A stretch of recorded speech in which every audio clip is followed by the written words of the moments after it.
Matty, you've pushed a strong youth policy in your first year as coach. Do you think that these guys would then be a fair chance at any one of them or all of them to get a game next year? Yeah, we had an induction period on Saturday, and I spoke to the guys' parents, and they were schooled on a number of different things about our club, and I spoke to them about a couple of things. The first thing I said is your draft pick number is irrelevant once you come to the club. So just because Michael Hurley's come at pick 5, that's irrelevant as far as I'm concerned. He's starting at the same spot as Tyson Slattery is. So everyone's got an opportunity. The other theme I said is the game doesn't know how old you are. So if you're 18 years old, you understand the game plan, you work hard on the track, and you're there to be picked, we'll pick you. So it's really important for these guys to know that they're right in the mix, because I am pushing a youth mantra, and I will give opportunity, but only if they deserve an opportunity. The 3 Northern Light guys, is that a deliberate thing or just No, it's a little bit eerie. It certainly wasn't deliberate. We knew we were going to take Michael at pick 5, probably the Wednesday prior to the draft. We went out and visited Michael and his family, and they were stoked. But after that, we weren't sure David would get through to 23, even though we thought he was the kind of player that we'd like to add to our list. So it was just the way it fell. There was no really course of action to take 3 or 4 Northern Knights players. So it was just the way it worked out on the day, but we're really pleased because they're all really different and specific players in their own right. Do you feel as if you've really been able to put your print on this draft, given that you've had a year at the club, whereas previously you were appointed and hadn't had that 12-month lead in to have a look at the talent in the under-18 competition and around Australia? Do you feel as if this is really based on your selections as well as the recruiting team? Yeah, no, I guess last year I only was appointed pretty close to when the draft was happening. I guess this year I got the opportunity to watch TAC Cup games when we played in Western Australia. I went and watched local waffle footy or SANFL footy, so I guess I had a little bit more of a handle on it this year. But bottom line is it's Adrian Dodoro, Murph Kane's job to travel all over Australia. They do an inordinate amount of travel, research, work.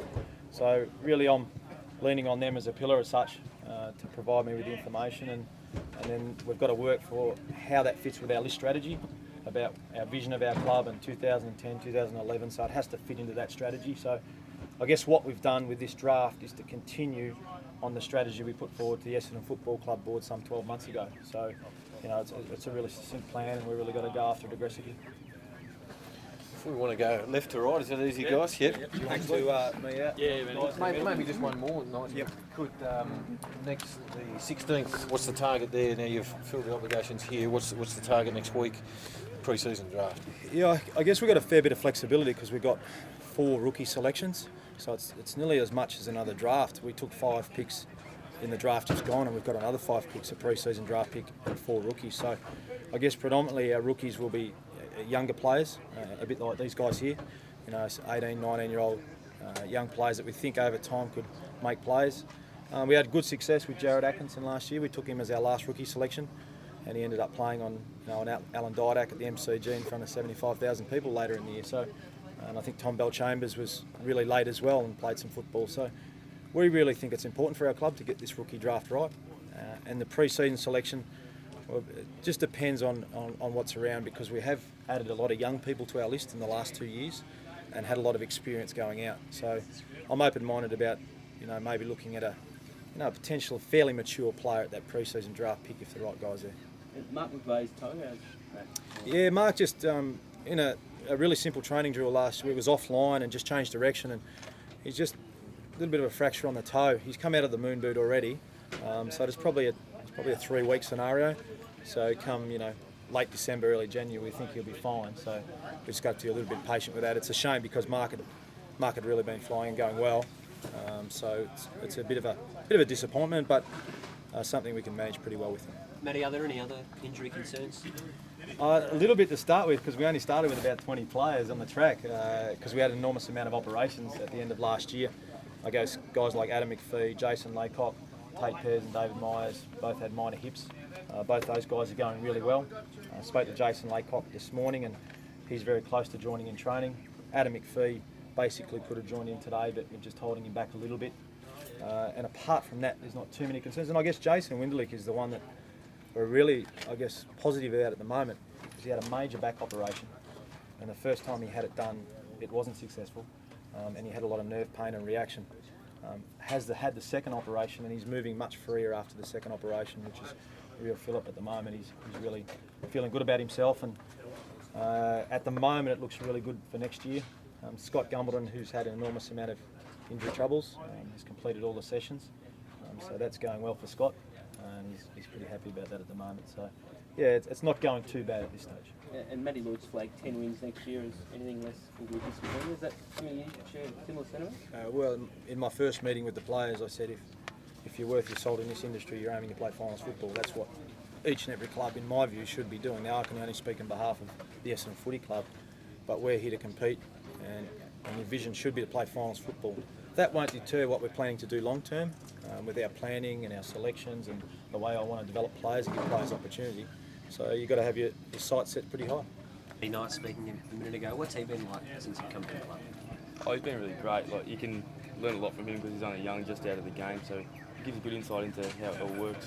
Dustin was only a schoolboy when he played in that premiership back in 1993. Do you even remember seeing that Bombers win? And I suppose it's pretty surreal that now you're playing alongside of him.